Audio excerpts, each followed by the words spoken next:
Welcome back to Last Excuse. In this case, she walked into court facing a drug treatment hearing, but within minutes, her arguments, interruptions, and confrontation with the judge turned the hearing into a 10-day jail sentence. What happened next caught everyone off guard.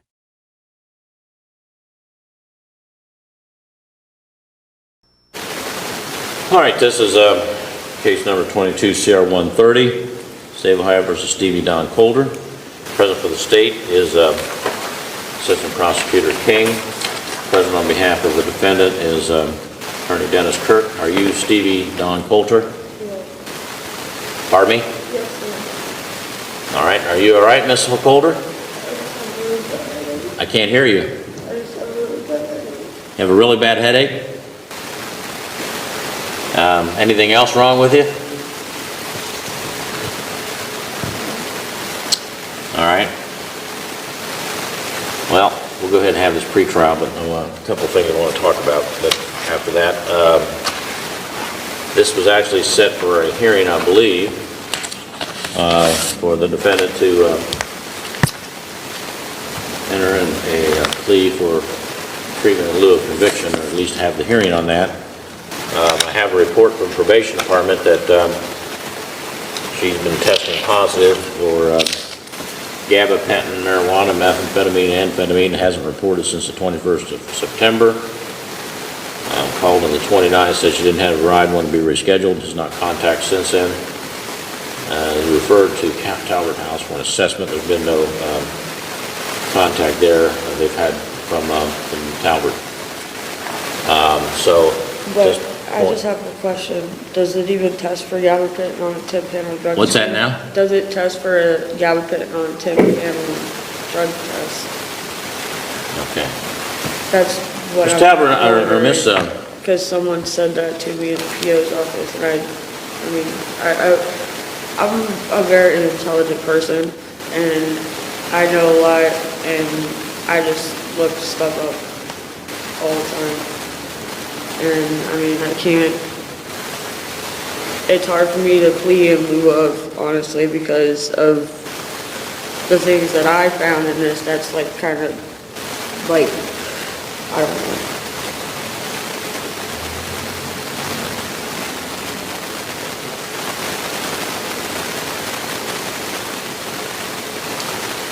know. Miss Coulter, I'm going to have you drug tested here. Probation officer's here. I'm going to have them drug test you. See. I've never been in trouble. No, I just got beat the shit out of by a dude who left a bite mark on my arm, and my head hurts now because of it. Like, I mean, he beat me up until I was literally talking retarded. And in this statement from the police, from this one, it says, then I identified female Stevie Coulter, not Stevie Coulter identified herself after her social security number. So he arrested me based off of... Okay, well, that's not what we're here about here today, Miss Coulter. It's clear that you're not in a situation... But they lied also, though, Judge. They don't interrupt me, Miss Coulter. Hair and everything. I was denied access to the videos. Miss Coulter, be quiet. Wrong. Be quiet. Don't speak. Because they lied. Be quiet, I said. They lied. I'm not lying. I said be quiet. You understand me? They lied. All right, I'm holding you in contempt, and you're going to be sentenced to jail for 10 days. Now, if you open up your mouth again, and you need to stay on topic here, all right? You're going to go to jail for 10 days right now. I'm going to have you tested by the probation department. Okay, so... And then we'll decide what's going to happen. I already failed a drug test. They already did a mental health assessment when I got out on the terms of the first time I went out. Or I got out when I first originally got out. Miss Coulter, you're disrupting this proceeding. I promise you, I'm not trying to be like that. Yeah, but it's in black and white. It's right there. All right. I highlighted it. Then I identified within the first 3 lines. I don't even know what you're talking about because it has nothing to do with what we're here for today. The police officer that arrested me, it was wrongful arrest, and then I had 5 cops on me. All right, you have an attorney. I had 5 cops on me. Miss Coulter, you have an attorney. I wasn't even I didn't even touch that girl. It was my only form of defense. Take her into custody, put a cuff on her. It was my only form of defense. You're going to jail, and we're going to have you tested. It was my only form. I want you to test me. You already did. So what? Has she been drug tested today? I'm not on fucking drugs today. That's because enough, of a Miss serial Porter. killer. That's fucking, I don't even know where he's at. Money back. I gotta give him a shit.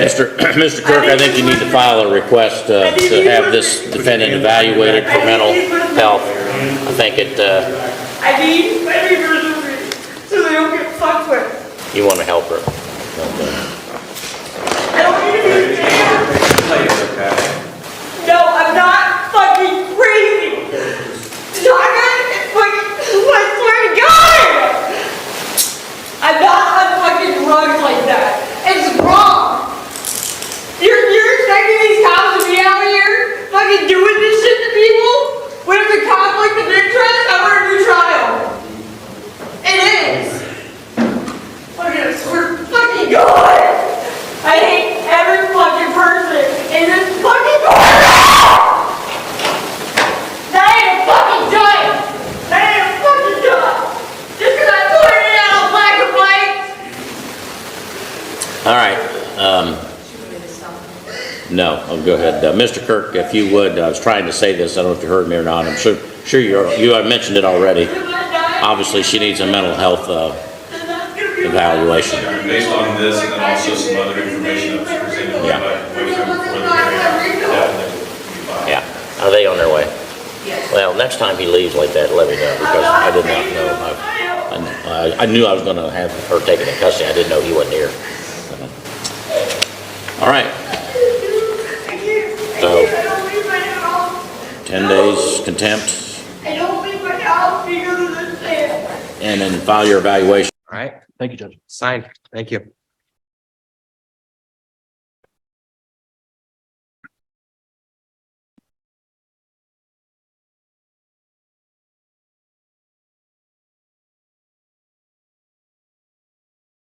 All right. And is that Mr. Edlin in the jail there?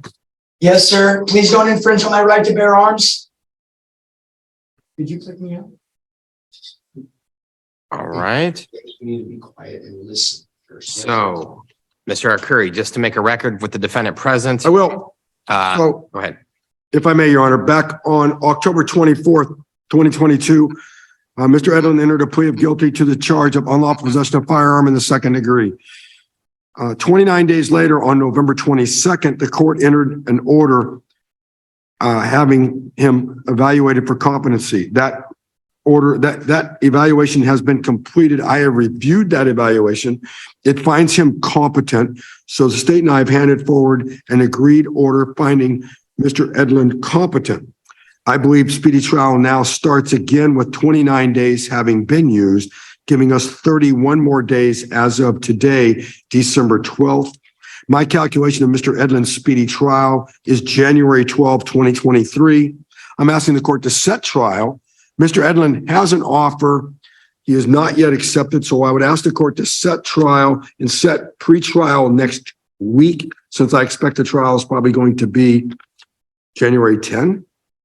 All right. Ms. Steuben, court administration, are you online with us? Yes, Your Honor. All right. So we have a situation here with Mr. James Edlund. He's number 5 on the 1 p.m. docket. There was some speedy trial that had elapsed prior to the competency order and the staying of the proceedings. So now we have a shortened time frame for speedy. There is no waiver and no resolution. So I need a trial date within the next 30 days. And I was hopeful that January 10th was available. We can put it on for January 10th. All right. And the defendant stipulates that is a speedy trial, correct, Mr. Arcuri? I've made the record. I believe speedy trial, actually, Your Honor, by my calculation, which is the correct calculation, January 12 is speedy trial.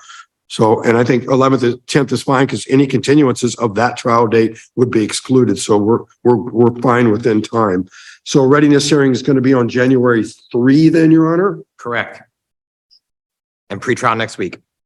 Thank you, Your Honor. And that'll give Mr. Edlin one more week to decide whether or not to accept the state's very generous offer. Okay. Excuse me, Your Honor, can I make one, if I do accept this, Mr. Edlin, the judge is not going to make any promises to you, and he's not going to discuss any plea agreements. It's inappropriate for him to do so. Okay, please don't infringe on my right to bear arms. Please, sir, please, please, please, please, I Mr. Edlund, quit begging. That's by law, not by judge's decision. We're done, Your Honor. Thank you. Thank you very much. All right, court assigned the Eric Roberson judgment and sentence in open court with the defendant present. Thank you very much. Okay, who do you have there at the jail? Christopher Powell, 22 CR 360 and 22 CR 370. And Miss Jordan, where did you get to? Oh, fiddlesticks. She was there. She was in Abilene. yeah.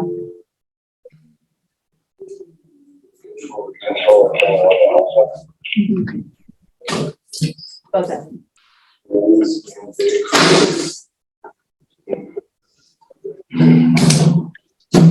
Hey, Brenda, this is Malcolm. We have Christopher Powell. So I don't know if you want to try to get in or just do it by phone, or can you do either one? Just by phone. I apologize. I thought it was that. I just got that one. Can we set that over to that 24th date? January 24th? Yes. Okay. All right. I have Mr. Powell. I have your attorney on the phone here, Brenda Jordan. She had to be occupied elsewhere. It's why she's not on Zoom. But we're going to continue your cases. She just now got the cases, Mr. Powell. So we're continuing those cases for status to January 24th, 2023 at 1 p.m. And we'll do that again by Zoom, Mr. Powell, with you being in custody. Anything else you want me to tell him, Ms. Jordan? Just let him know as soon as I get into the case, by protocol, I'll get a motion on file and get it on docket for bond. Okay, she's going to be filing a motion on your case, Mr. Powell, regarding your bond. So she will be getting that done. And I can't have a bond. I can't have a bond. Why is that? Detainer. I have a parole detainer. There's no reason. He says he has a parole detainer. So if he was bonded out, you'd have to go to KDOC. Is that what would happen to you? Oh, no. If I was bonded out, I had to stay here for my parole officer, John, to come up here and reinstate. But all right. So are you saying, Mr. Powell, you don't want her to file a motion on your bond? Just leave it alone? no, because you'll deny it. Yeah, I mean, it will get denied. It don't matter. Over here, say I'm here on a court. Oh my God, because somebody said whatever. This courtroom hearing takes a dramatic turn when Stevie Coulter appears before the judge for a pretrial hearing connected to treatment and probation. The probation department reports multiple positive drug tests, including marijuana, methamphetamine, amphetamine, and gabapentin, along with missed reporting requirements and a failure to complete a recommended assessment. But instead of focusing on those issues, Coulter repeatedly tries to challenge the circumstances of her arrest and argues with the court. The judge warns her several times to stop interrupting and stay on topic.